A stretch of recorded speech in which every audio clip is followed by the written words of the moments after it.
Okay, so we're just going to put this together, and it should be quite simple. I just wanted to do it on camera as part of the review to see if it is actually simple, and to also kind of be informative and let you know that if you get one of the Super Kintaro, the Kintaro Super Kuma 9000, sorry, that's a mouthful, this will be what you need to do. There's lots of pieces in here. I bought a used Raspberry Pi 3. I had an incompatible model, and pretty much all of them are compatible except the very first model. So that shows you that I had an old one. I've been using the Raspberry Pi Zero and a Raspy Boy handheld, so I haven't really needed something else, but now I do. So I got one. Picked it up used on the net. I was trying so hard not to say Usenet. It looks as though there's software installation. Oh, there is hardware installation, so it looks pretty comprehensive. Don't know if I'll need it. I'll just set it aside and reference it if I need to. There are screws. Oh, it turns out I don't even need my screwdriver. I forgot all about that. It comes with one. Thing's pretty much an all-in-one package. There is thermal paste and a little tiny card with the cute. Eh? Domo arigato. Then we got the big juicy heatsink here. Very, very, very metallic. So we'll set that aside for the time being until the directions call for it. So we have the holes there. The thing's actually not being held together by screws. Can't really tell too well. I'm assuming that just means it's snapped together. Oh, okay, cool. So I'm kind of doing this through the camera. I can see it, yes, if I look below that, but it's almost easier if I use the camera because it's kind of magnified. I don't know how to explain that. Okay, well, zoom is how you explain that, dum-dum. Alright, so we're going to open up the Raspberry Pi 3. Got the Model B. Because why not? Alright, so it has an Element 14 instruction manual. Don't need that, because we all know how Raspberry Pi works. Set that aside. You don't really ever want to touch the green parts of the board. If you need to touch it, just grab the outside edges. But again, you should all know that as well. It would look as though, if we're looking at the back and it focuses, it says DC adapter 5 volt HDMI AV, or sorry, yeah, audio out, that's what I meant to say. Now, I'm not seeing any way that this stuff actually fits together. Oh, it goes sideways. So instinctively I went to put it like, I thought it would be something like that, and the USB ports and the Ethernet would be on the back side, but that is not the case. The next question I have is, does it go after I put the screws together? Oops, sorry, wiggled the camera. I'm gonna go like that, or do I need to put it upside down? It would look as though I did it right the first time. Really trying not to use the instructions. Okay, yeah, it definitely goes that way. There's little plastic separators there that have a way for the metal to wedge down right on the plastic. And then you can further tell that that's correct because you have the audio out, the HDMI, and the micro USB sitting nicely. Kind of wondering, because this clearly is an 10-pin hole. My guess is that, oh, nice. So these holes are going to inlay on those prongs. I'm sure there's an actual name for it. You guys can let me know in the comments section of this YouTube video, but it should really just go together like that. Obviously, I have yet to put the thermal paste on, and I don't have Mr. Heatsink on yet. Alright, so I'm checking the instructions here. Step 1, it said place the Raspberry Pi in the bottom part of the case, make certain that they're aligned, place the heatsink on the Raspberry Pi. For best results, we advise you put the silicone-based thermal paste, that rhymed, on both squares on the bottom of the heatsink before placement. So they mean both this black pad and this black pad. It's always like one of those things, like how do you know how much thermal paste to put on? Like you see like people put them on CPUs and stuff. And they usually just put like a dot and then it just gets smushed outward. If I put a dot on here, is it going to go everywhere? So I just made the teeniest, tiniest little slender cut here. And I'm just going to call that good. I'm going to put a little bit less on this guy over here. Can I save thermal paste, thermal compound, whatever? Or should I just get rid of it? Oh no. No, that's just going to have to be how that's going to have to be. And then you can tell that these empty slots go around that. Like so. You can feel it glide a little bit from the thermal paste. Just press and it will push the air out and it should, yeah, stays relatively in place. Oh, and then it wants you to put a couple screws. Screw the heatsink to the Raspberry Pi and the bottom part of the case with the provided 2 screws. So it has them in separate bags here, 2, 3, and another 2. But in the picture it shows 2 shorter ones, so it's gotta be this bag here. I promise to keep this video within 10 minutes, I promise. But maybe that'll take some heavy editing, who knows. So it shows that these 2 screws go into these 2 holes. I'm going to use a tiny screwdriver because why not? Oof, that's why not. You don't have a lot of leverage. But it still works. That one goes in there, and same deal.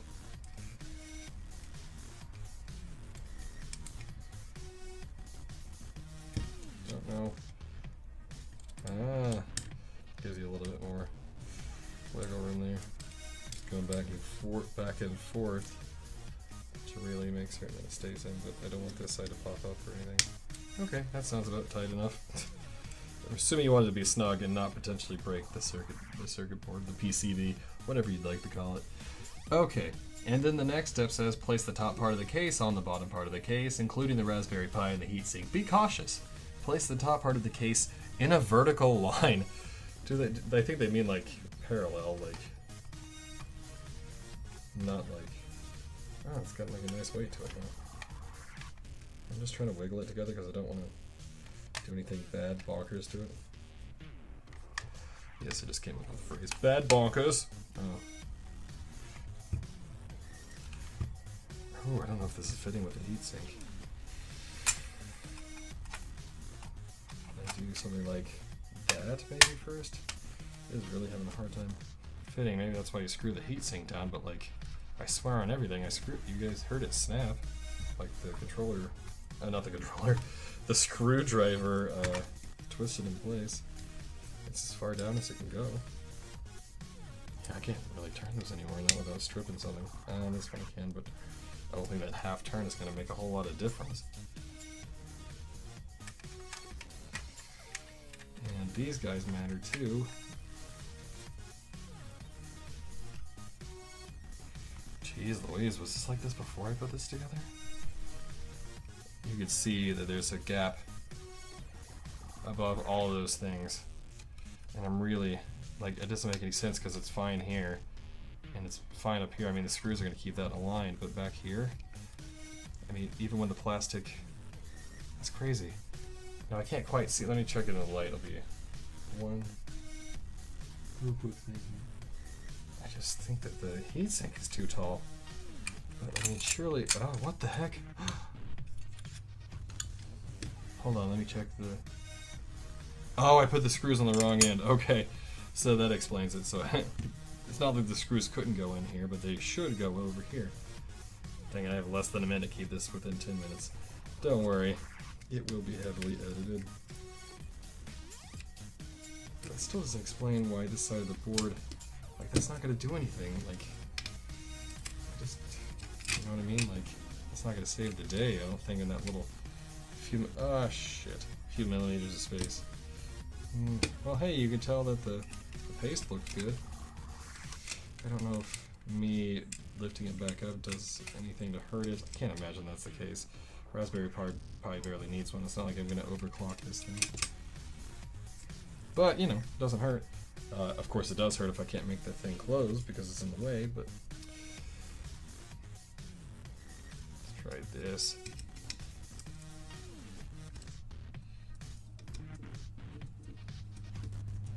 just like it's too high up. Am I crazy? Look, okay. It shows, if you see the straight edge, that's the straight edge back there on the heat sink, and then it shows the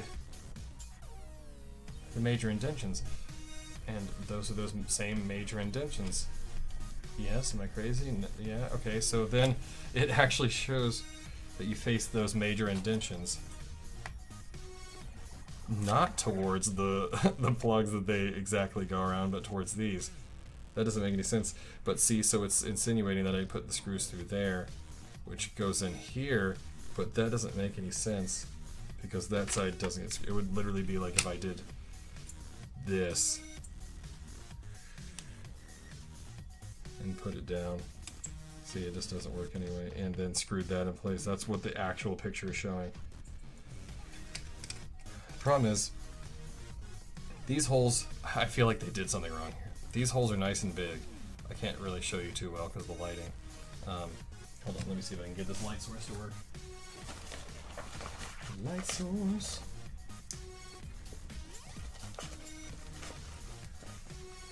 Ooh, hella light source. Okay.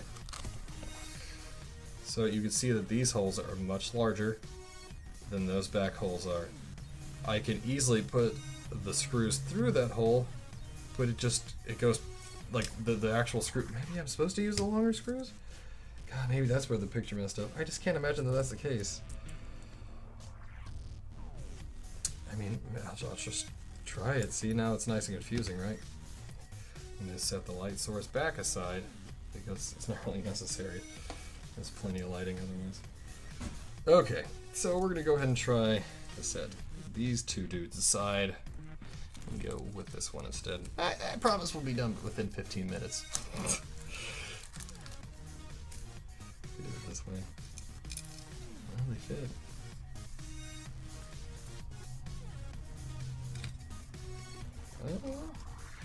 Oof, real crunchy. God, that just doesn't feel right.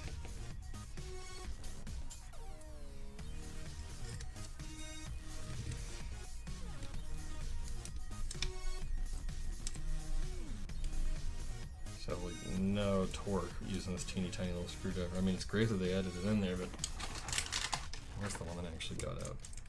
Oh, it's too small, I think. But I have leverage. Alright, well that's in place. Let's try it once more. Nope. Right way.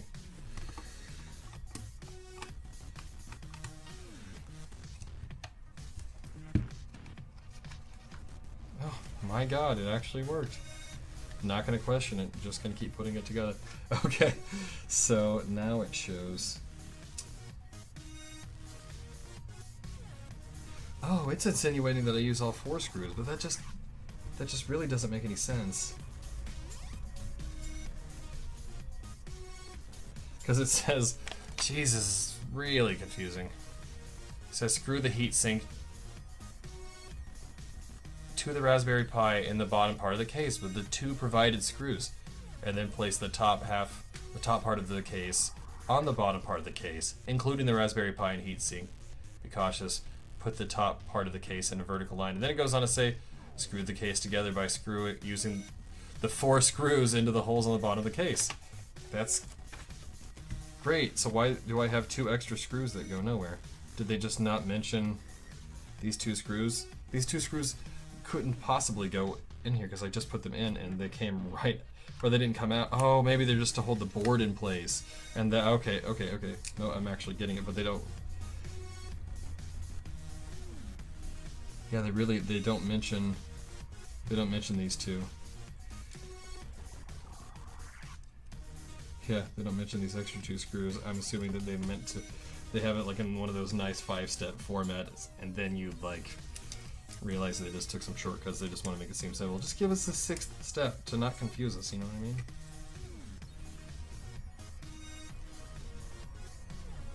Aha, so that way the board is stuck to the actual case, and then the heat sink is stuck to the board, and then the top gets placed on there so that the 8 holes can effectively go into, or I mean the 10 holes can effectively go onto their 10 prongs. And that's it. That'll be all we got to do here. Come on, buddy. Come on. Oh, it's doing it again. Is it supposed to be because like this? Oh, interesting. Nope. There's the original problem I ran into. Those screws that I just put into the bottom of the into there go through there, and it's supposed to be the other way around, but then we're back to the 4 holes and 4 screws. So what in the hell are the other 2 screws for? I'm just not going to worry about them. It only mentions the 6 total screws, and it gives us 2 extra screws that don't match either of them. I'm just going to say that they don't belong and get rid of them.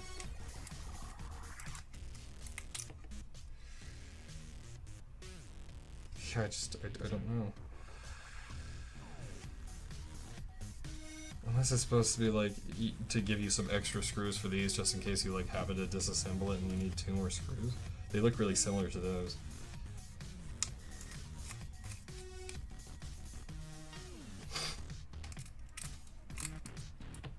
Very left-handed, you guys.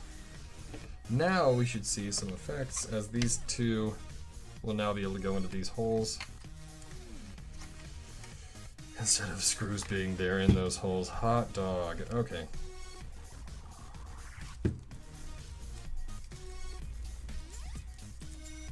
These are some tiny screws. Love that. No era left behind. They want you to really praise the Super Nintendo. They are going all in on the nostalgia factor here. Which, do you really blame them? This is for the people that don't want to pay for a Super NES Classic, but want to get as close as possible and have that beauty that the Super Nintendo had to offer. And it's going to be mentioned in the review that this video's a part of, but they are making, again, a European version of this, or, you know, PAL region, what have you, of the Super Famicom, but Super Nintendo, but with the Super Famicom body. And they said that they would be releasing it there in those territories. So it's pretty great. Trying to make everybody happy. Last screw.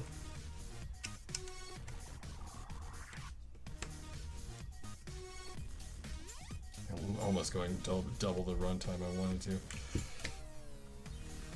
Oh no, see it.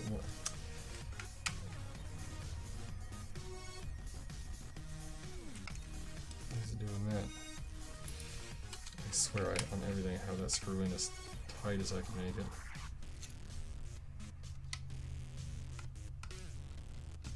There we go. It's got to really tighten all these to the point of like almost stripping. And it's in like a nice 20-minute mark. I'm sure when you guys started watching this video and I was like, oh, I'm going to stay within 10 minutes, I promise. And you looked at the bottom of the video and saw that it was almost 20 minutes long. If not longer. You go, yeah, sure. I'm going to skip to the parts that matter now, Brandon. And that's it. It's super tight. Everything looks fantastic. I'm really impressed. So those 6, or God, I keep changing the number. Those 10 holes that exist go into the prongs of it, so it supports this. I'll have pictures of that stuff. There's a reset function. Again, I'm going to find out what that does. Yeah, that's absolutely amazing. It even has a power light. And this is an actual functioning power button. It doesn't just like power the whole thing, you know. It doesn't cause like a crash. I don't know, some people talk about having crashes when they have like the power button that's like along the cord. They report issues with it. I'm not exactly sure what. I've never had that. But yeah, that's the whole Kintaro Super Kuma 9000. It looks great. And yeah, if you guys have any more questions about this thing, put it down in the comments. I might do a giveaway of it when I reach 500 followers on Twitter, so definitely go on there, follow me at VIRACY with a 1, not an I. And I also do weekly giveaways.